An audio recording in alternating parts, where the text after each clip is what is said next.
libro de Santiago, un libro bastante práctico para la vida del creyente. Es tan práctico que muchas personas lo han tildado de extremista, de legalista. Muchas personas que no han entendido que Santiago es el resultado de nuestra fe como creyentes.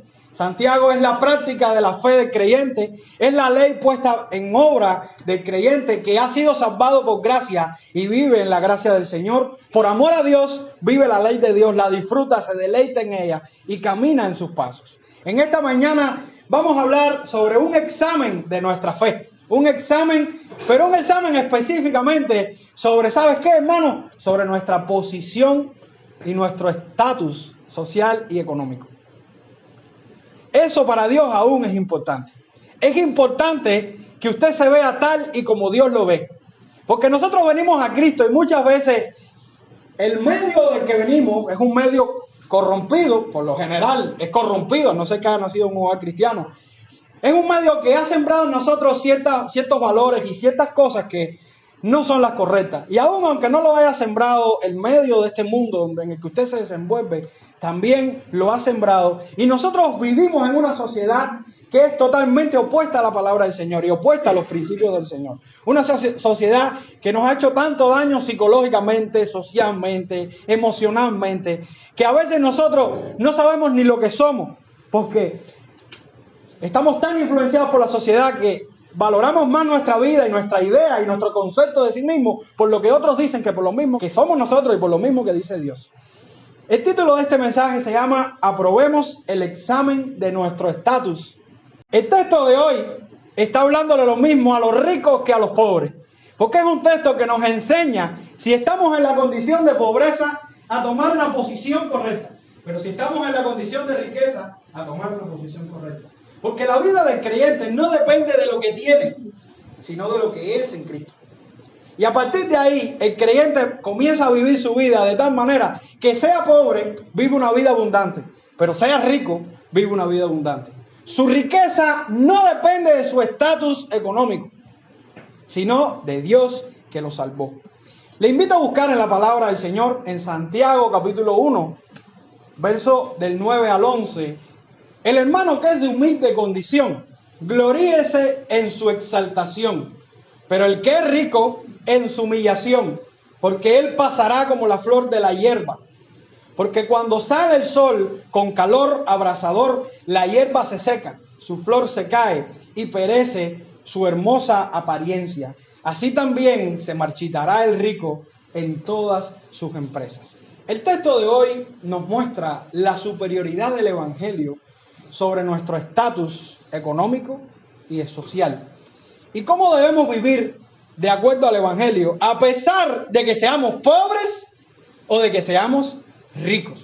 ¿Acaso Dios no es quien da el oro y la plata? ¿Acaso Dios no es el Dios soberano para enriquecer o empobrecer a una persona? Pues sea rico, sea pobre, viva como usted viva. Es Dios quien lo ha permitido y Dios le está enseñando en su condición cómo debe vivir. Las dos verdades que enseña el texto de hoy es que los pobres tienen una riqueza y que los ricos tienen una pobreza. Esas son las dos verdades. La riqueza de los pobres y la pobreza de los ricos. La riqueza de los pobres. ¿Creen que la riqueza de los pobres es poder ganar más dinero? ¿Es poder tener más cosas? La Biblia dice en el verso 9, el hermano que es de humilde condición, gloríese en su exaltación. Aunque la humildad es una actitud del corazón en la cual el hombre se humilla y depende de otras personas, en el texto la palabra humildad sí significa pobreza. Significa bajo nivel adquisitivo, bajo nivel económico. Humildad en este contexto no es humildad de ser una persona no orgullosa, sino una persona con escasos recursos económicos. Dos conceptos que se deben exaltar de la iglesia primitiva. Es que, primero, la iglesia primitiva no tenía diferencias en cuanto a las clases económicas y sociales del momento. Esto es algo que nosotros hemos perdido de vista hoy, o sea, la sociedad posmoderna y moderna que pasó lo ha perdido de vista, porque la sociedad en la que nosotros vivimos mide a las personas por lo que tienen, mide a las personas por su nivel o social, o su nivel intelectual, o su nivel económico. La iglesia primitiva no tenía esto, al punto de que un pastor que era esclavo de alguien importante le pastoreaba y esa persona le honraba. Un esclavo podía ser pastor de un rico. Y había total sujeción del rico hacia el pastor, porque ellos entendían que no había diferencia con relación a las clases. El otro concepto que debemos tener en cuenta es que la iglesia primitiva trataba a todos con la misma dignidad. A veces las personas tildan a la iglesia de moralista o de machista, ¿no han oído eso? Sin embargo, de las religiones y de las costumbres del pasado, de la antigüedad, la religión cristiana era la más avanzada. Porque cuando todas las religiones subvaloraban a las mujeres, la religión cristiana decía, las mujeres tienen dignidad. Fíjense si tienen dignidad, que el Evangelio de Lucas resalta a las mujeres a un nivel increíble, al punto de que las mujeres fueron las que ven a Jesús resucitado, las primeras en descubrirlo. Cualquiera de la época pasada, si ponía a las mujeres en uno de sus relatos, como la primera que veía a Jesús resucitado, decía, esto no sirve, esto no tiene valor ninguno, esto es algo bochornoso. Sin embargo, la Biblia trata a todos por dignidad, con la misma dignidad. Lo mismo una mujer que un hombre, lo mismo a un rico que a un pobre, lo mismo a un padre que a un hijo, los trata a todos con la misma dignidad. Que tienen diferentes roles. Es muy diferente. Que la mujer hace cosas que el hombre no hace y que el hombre hace cosas que la mujer no hace. Y que en el liderazgo de una iglesia el hombre es el pastor y la mujer no. Es verdad, la Biblia lo dice. Pero la dignidad es la misma para los dos. El amor y la salvación es lo mismo para los dos. Y así mismo pasaba con los ricos y con los pobres. Aquellas personas que eran pobres dentro de la iglesia primitiva tenían el privilegio y el honor de tener la misma dignidad que el hombre que más dinero tuviera. Eso pasa hoy en día. Usted ha podido estar en iglesias lujosas y grandiosas donde se menosprecian a las personas con más necesidades económicas, porque yo he estado en esas condiciones. Y he podido ver cómo el hombre mira al otro por encima del hombro. Sin embargo, la Biblia dice, el hermano que es de humilde condición, gloríese en su exaltación. Un detalle interesante es el por qué Santiago no usa la palabra tocos o penes, que son palabras para pobre en la Biblia. Una significa mendigo y la otra una persona de muy bajo nivel económico, como los cubanos, por ejemplo. Usa la palabra humilde condición. ¿Sabes por qué? Porque aún Santiago, en este contexto, le está dando dignidad a la iglesia. Y él está usando la palabra humilde para demostrarnos a nosotros de que nosotros, aunque no tengamos economía, no somos pobres. No somos pobres porque tenemos una dignidad mayor que los recursos económicos que podamos tener. Nosotros tenemos que saber de que este texto, si es aplicativo, es a nosotros los pobres de la tierra, a nosotros los que no tenemos dinero para muchas cosas. Y yo creo que nosotros entendamos que Santiago es un libro muy aplicativo y en el contexto del cubano es sumamente importante. Porque la Biblia te está diciendo a ti y a mí que somos pobres, que tenemos necesidad, que cuando nos comparamos con mucha gente no la tenemos, que nosotros nos gloriemos en nuestra exaltación. En nuestra exaltación. Hay un peligro muy grande en las personas que tenemos necesidades económicas. Primero tenemos que luchar con nuestros complejos de inferioridad. ¿Cuántos de nosotros no hemos tenido que enfrentar esto? También tenemos que luchar con nuestra falta de fe porque algo mejore. Porque a veces vemos una mejoría tan lejos y decimos esto no va a mejorar, vamos a seguir siendo así. Tenemos que luchar con el desánimo, con la frustración, con la amargura. Tenemos que luchar con el celo, tenemos que luchar con la envidia, tenemos que luchar sobre todas las cosas con la falta de identidad y con la codicia. Pero la Biblia nos está enseñando algo mejor, algo mayor, en medio de nuestras necesidades y de nuestras debilidades y de todas estas tentaciones que vienen a nuestra vida. La Biblia nos está diciendo, gloriémonos en nuestra exaltación. Si alguien pretende sobrepasar todas estas limitaciones, debe entender lo que dice la Escritura cuando dice, gloríate en tu exaltación. La Biblia nos está dando una ordenanza y es la dignidad del Evangelio. Eso es lo que significa, hermano, gloriarse en nuestra exaltación. Es la dignidad que nos da el Evangelio. Una vez que usted y yo conocemos a Cristo, nosotros somos nueva criatura. Y eso no solamente implica nuestra vida espiritual, sino nuestra vida social, nuestra vida moral, nuestra vida en todos los sentidos. Porque usted es una persona digna ante los ojos de Dios y ante aquellos que aman la palabra del Señor. Dios nos dignifica. El Salmo 113, versos del 7 al 8, dice, Él levanta del polvo al pobre y al menesteroso alza del muladar para hacerlo sentar con los príncipes de su pueblo. Eso significa que él a los pobres los va a hacer príncipes, independientemente que a David, un pobre, lo hizo príncipe. Más allá de eso, la aplicación que podemos encontrar en este texto es que nosotros, siendo de los pobres de la tierra, siendo de la gente menospreciada, de lo vil y menospreciado de este mundo, Dios nos puso un nombre, nos dio un lugar y nos hizo hijos de él. Y la dignidad que tiene un cristiano pobre es la misma que puede tener alguien rico. Pero sinceramente, ¿cómo nos vemos nosotros muchas veces? La palabra gloríese, ¿saben lo que significa? Hagan alarde, jártense. Alguien que haga alarde de algo, que presuma de algo. Y es lo que nos dice la Biblia, hermano. Tenemos que hacer alarde de lo que Dios hizo en nosotros. Eso es lo que nos tiene que resaltar en nuestra vida. Usted tiene el mismo valor que tiene Elon Musk. De hecho, tiene más valor porque usted es cristiano y él no. Y esto a nosotros nos tiene que quedar en la mente, porque eso le dice a usted que usted tiene toda la autoridad necesaria para en un momento determinado corregir a quien tenga que corregir y situarse como se tenga que situar. ¿Cuántos aquí saben qué cosa es presumir de un don y de un talento? ¿Cuántos aquí tienen un talento y saben qué cosa es especular, presumir, alardear de algo que realmente hacen bien y que todos admiran? Eso es lo que tenemos que hacer nosotros con relación a nuestra vida en Cristo.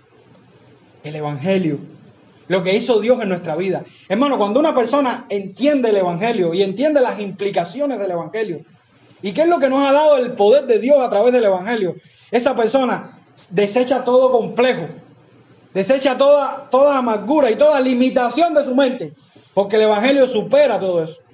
¿Qué hizo Dios por ti? Te salvó, te rescató, te dio un nombre, te dio una familia, te dio una herencia. ¿Cuántos textos de la Biblia hablan de nuestra identidad en Cristo y del lugar que tenemos ahora en el Evangelio?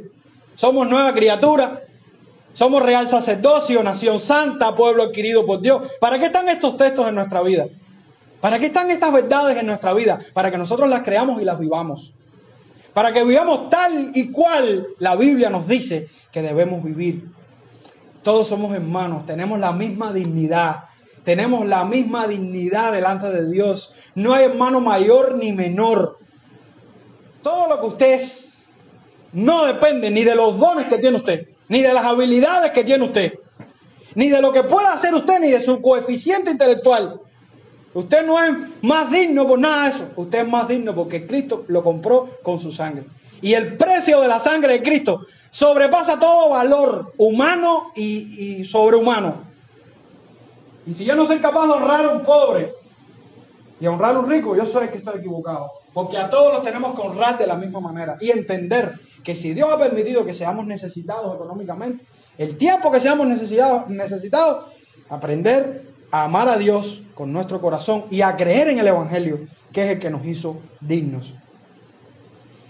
¿Cuál creen ustedes entonces que es la riqueza del pobre? Si vamos a tener una verdad en esta mañana sobre la primera lección que nos da el texto, es que la riqueza del pobre es la dignidad del Evangelio.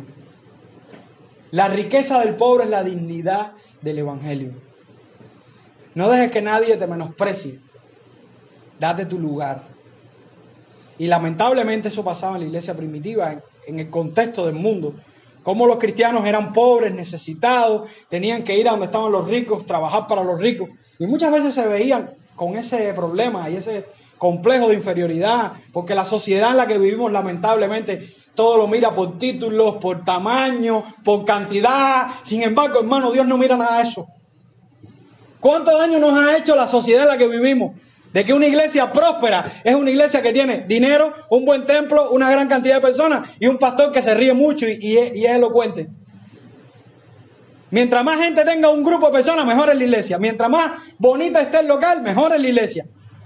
Una persona a vez me dijo sobre un pastor que tenía un grupo como este. Ese es un pastor michi. Y yo le dije a esa persona, ¿por qué? Porque no tiene nada. Le dije, qué equivocado está. Pastor michi es aquel que no tiene la dignidad del Evangelio y que no ha aprendido a valorar la dignidad del Evangelio, de tratar a los hermanos con la misma condición, porque son hermanos en Cristo, lo mismo al rico que al pobre, y levantar y sentarse con el apestoso. Y si es posible, compartir su pan con el apestoso. Y le digo más, y si es posible, no. Y ayudar al que no te puede ayudar. Y no hacer alarde de las ayudas que hace. Todos somos iguales para Dios. Todos somos iguales y así tenemos que tratarnos. Y yo creo que esto es algo que debemos aprender nosotros los cubanos, a tratar a todos con la misma dignidad. Todos somos iguales. Hay otra verdad en el texto y es la pobreza de los ricos. Los pobres son ricos y los ricos son pobres. ¿Cuál creen ustedes que será la pobreza entonces de los ricos? La pobreza de los ricos. El hermano que es de humilde condición, gloríese en su exaltación. Y después dice el versículo 10 y el versículo 11. Pero el que es rico en su humillación, porque él pasará como la flor de la hierba. Porque cuando sale el sol con calor abrasador, la hierba se seca, su flor se cae y perece su hermosa apariencia. Así también se marchitará el rico en todas sus empresas. Como el pobre despreciado aprende a respetarse a sí mismo, el rico orgulloso debe despreciarse a sí mismo. Si la persona que tiene dinero no aprende a despreciarse a sí mismo, esa persona perece como la flor del campo. Ambos tienen luchas. El pobre tiene que luchar con su identidad. Esa identidad lo lleva al complejo, a la falta de confianza, a la amargura, a la frustración, al amor al dinero, a la codicia, a los complejos de inferioridad, a la competencia, al separatismo entre los demás. En fin, tiene que luchar con muchas cosas, con cosas de las que luchamos todos nosotros. Pero es que el rico también tiene que luchar con muchas cosas, sobre todo con su orgullo, con su valorar a otros, con presumir de cosas vanas, con hacer su propio grupo y su propio partido de personas que son como él, mirar a otros con indiferencia, tratar a los demás por encima del nivel. Todos tenemos que combatir con nuestras debilidades, porque todos somos pecadores. Pero ¿es malo tener riqueza? ¿Es malo tener riqueza? No es malo tener riqueza. ¿Qué es lo que es malo? Que las riquezas nos dominen. El amor a esas riquezas. El amor al dinero. El amor a los bienes materiales. Ese amor en el cual nuestro fin se convierte en lo que queremos, que es lo material. La flor del campo pasa. Su durabilidad es hasta que el sol la seque. El texto de hoy nos llama a mirar la durabilidad del hombre. La durabilidad de lo que tiene el hombre. ¿Cuánto puede durar la riqueza de un hombre? Aún más, las riquezas duran más que los hombres. ¿Cuánto puede un hombre disfrutar esa riqueza? Cuando ya pensó que lo tenía todo, vino el Señor y se llevó su vida de la tierra. Por eso nosotros tenemos que estar enfocados y saber qué es lo que queremos. Saber cómo lo queremos y para qué lo queremos. ¿Cuántos trabajan y han trabajado por los bienes y al final no los pueden disfrutar? ¿Cuántos se han afanado? Como el hombre que dice, ¿de qué te sirve granjear el mundo si al final tu alma se va sin Dios? La gloria del hombre es pasajera. Y conozco hombres con mucho nivel económico. Hombres que cuando han tenido mucho dinero, han tenido muchos amigos.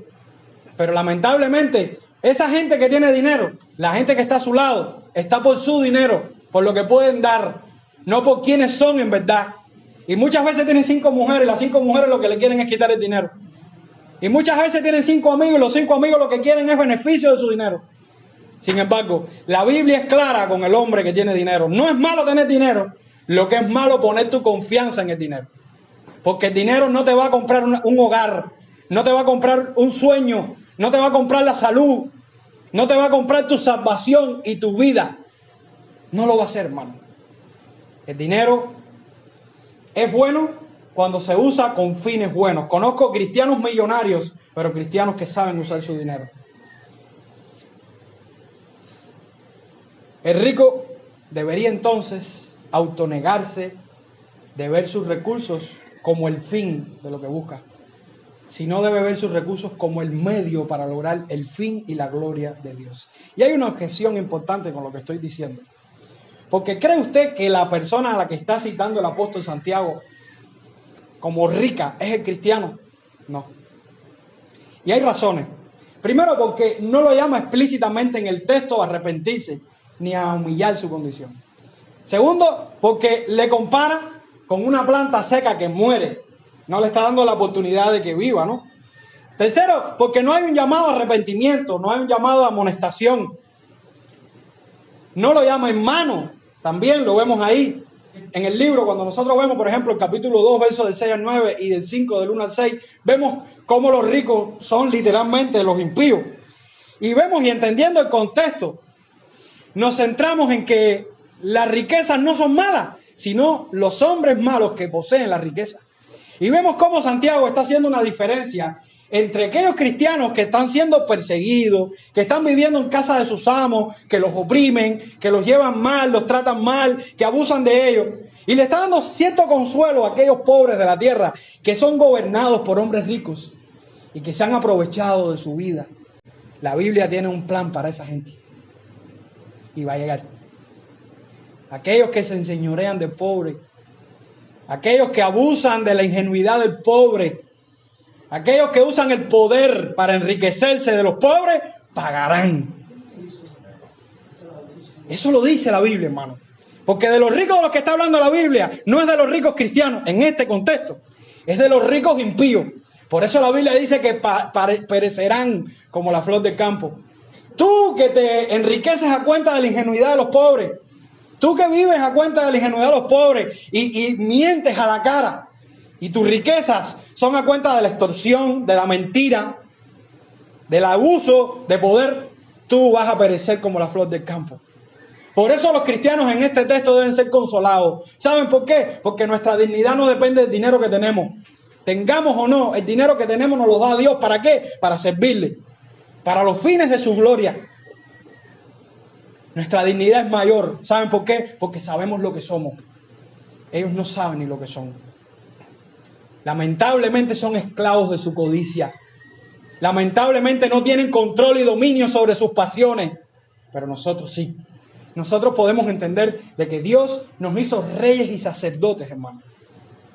El Salmo 103 dice: el hombre es como la tierna flor. Sus días son como la hierba que crece y se marchita allí donde florece por el viento que sopla abrasador.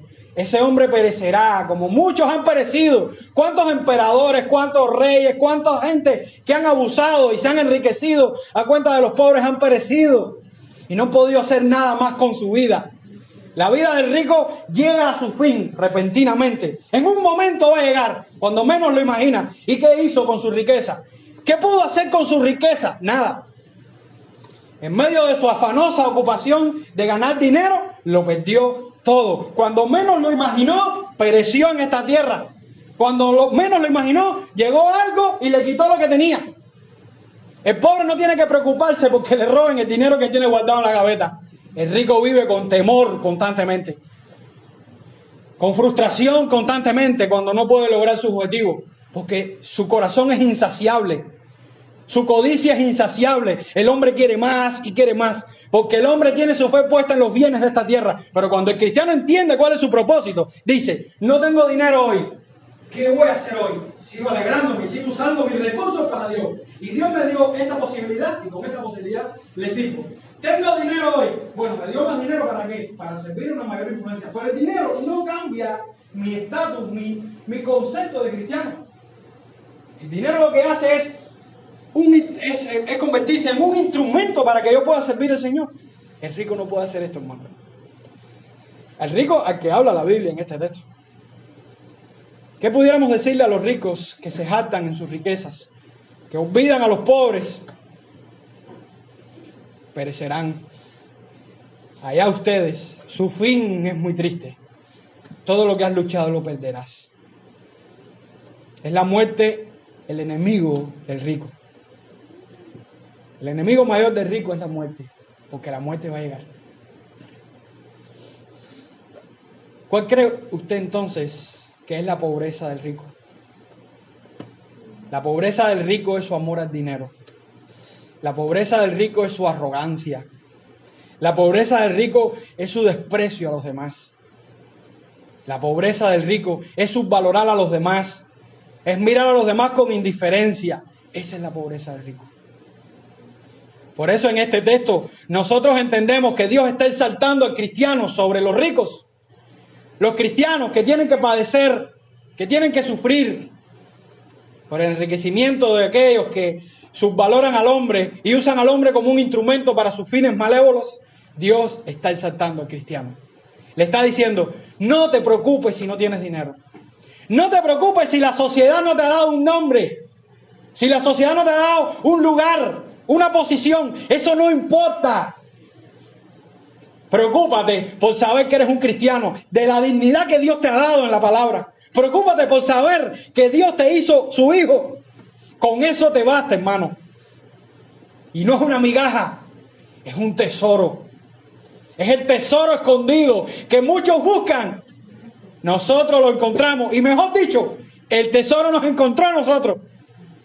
Porque cuando nosotros estábamos en los afanes de la riqueza y tratando de salir de nuestra miseria económica y espiritual, no sabíamos a dónde íbamos. Y ese rico que lo da todo vino a nuestro corazón y nos salvó y nos mostró el camino de nuestra salvación. Él nos encontró en medio de nuestras desviaciones. ¿Eres pobre? Lo triste de los pobres es que no tienen riqueza, pero si no tienen a Cristo, sí están embarcados. Y lo preocupante en esta mañana es que usted sea pobre, porque lo es, y no sea cristiano. Así que si eres pobre y no eres cristiano, estás muy mal y en peligro, porque no solo vas a perder tu vida y tu riqueza, que no la tienes, sino que tu vida espiritual está en una total miseria. Y este consuelo no es para los pobres de la tierra de África que no conocen a Cristo, hermano. Este consuelo es para los pobres que tienen a Cristo, porque la dignidad del hombre está en la presencia de Dios en su vida. Aunque todos los hombres son dignos como seres humanos y se deben respetar como la imagen de Dios, hay una dignidad mayor, y es la dignidad que el Evangelio le da al hombre. La dignidad que el Evangelio le da al hombre. Así que, hermanos, si usted conoce personas, que conocen muchas que no son ricos, háblele el Evangelio, muéstrele que la riqueza mayor de un hombre está en su corazón cuando conoce a Jesucristo. Muéstrele el camino a esa riqueza que usted ha conocido. Pero si usted es pobre y es cristiano, crea con fe, declare con fe la palabra del Señor en su vida, porque usted es una persona digna. Usted vale. Somos creados a imagen de nuestro Creador. El hombre es digno, tiene una dignidad. Y si el hombre impío trata o se refiere a los demás y lucha en sus revoluciones por la dignidad del hombre, ¿cuánto más el cristiano que tiene a Dios? Tenemos la dignidad del cielo, hermano. ¿Qué será de los ricos que no tienen a Cristo? Y si usted alguna vez llega a tener dinero y llega a ser rico, estoy seguro que muchos dicen, yo no veo eso. Porque la mente a veces están... Pero puede ser, hermano. Aquí todo puede ser. Acuérdese que este texto es una advertencia para usted, para que no se desvíe del camino. Para que cuando tenga dinero, el dinero no sea su fin, sino su medio. Y que usted no cambie su vida, que usted siga siendo la misma persona. A veces la gente dice, se fue del país y cambió, como Estados Unidos cambia la gente. Mentira, son las mismas gente que eran aquí, los mismos tacaños, los mismos mentirosos. Lo que pasa es que llegaron a un lugar donde nadie los está acosando y donde no se ven el compromiso de ayudarte. Son los mismos, hermano. Por eso nosotros tenemos que cuidar nuestro corazón ahora que no tenemos nada. Y saber que cuando tenemos 20 pesos, el diezmo del Señor y otra partecita para ayudar a los necesitados. Si nosotros en esas cosas pequeñas no aprendemos, cuando tengamos muchas cosas no lo vamos a hacer, porque las necesidades del hombre son crecientes. Así que, hermano, seamos buenos administradores de lo que Dios nos dio. Buenos administradores de todo lo que Dios nos dio, tanto de nuestros dones, de nuestros recursos económicos, como de nuestra vida espiritual. Y valoremos nuestra vida tal y como Dios la valora. Sería ofensivo que Dios nos tratara de una manera y nosotros no nos tratemos como Dios nos trata a nosotros mismos. Porque si Dios te ve perdonado y tú no te ves perdonado, tú no estás creyendo en la palabra del Señor. Si Dios te ve como una persona digna y tú no te ves digno, tú no estás creyendo en la palabra del Señor. Y yo creo que esto es algo que se debe enseñar todos los días en nuestra mente. Y todos los días yo soy digno, pero digno por el poder del Evangelio. Digno porque Dios me salvó y el Evangelio ha hecho en mí que yo sea una nueva criatura, un hijo de Dios, un hijo del Padre que me amó y entregó todo por mí. Así que en esta mañana, amados hermanos, y concluyendo el tema de hoy, el examen de nuestro estatus social depende, y el poder salir bien en este examen y en esta prueba, depende de cómo vemos nuestra vida espiritual, cómo vemos nuestra dignidad y el poder del Evangelio en nuestra vida cuando somos pobres. Si realmente nos seguimos mirando inferiores a los demás porque no tenemos la cantidad de dinero que tienen los demás, estamos cometiendo un grave peligro y un grave error. Pero si nosotros entendemos que el Evangelio ha sido lo que ha cambiado nuestra vida, si entendemos que el Evangelio nos ha dado un nombre, una posición, un lugar en el cuerpo de Cristo y que no somos diferentes, inferiores a nadie, nosotros estamos haciendo lo que la palabra del Señor. Y a partir de ahí va a venir cosas a tu vida y puede venir cosas a tu vida y yo sé que vas a tratar las cosas como deben ser tratadas. Lo sorprendente de los millonarios, que de verdad son millonarios y no aman el dinero, es que se visten muchas veces como nosotros y saben en qué gastan el dinero. Si nosotros podemos trabajar aquí, ganamos. Y Dios nos dio todo lo que necesitamos. Y es el poder del Evangelio. Es una perspectiva correcta de la vida. Una perspectiva correcta de lo que Dios quiere realmente con nosotros. Si ahora tuvieras la posibilidad de tener $1,000, ¿qué harías con ellos? ¿Qué harías? Si no eres capaz de hacer lo mismo que estás haciendo con los 10 que tienes, si tienes 10, cuando tengas 1,000 los vas a malgastar igualito que como lo estás gastando ahora. Porque vas a tener muchas necesidades. Oremos al Señor en esta mañana. Padre, te damos gracias por la posibilidad de conocer el Evangelio. Gracias aún, porque contextualmente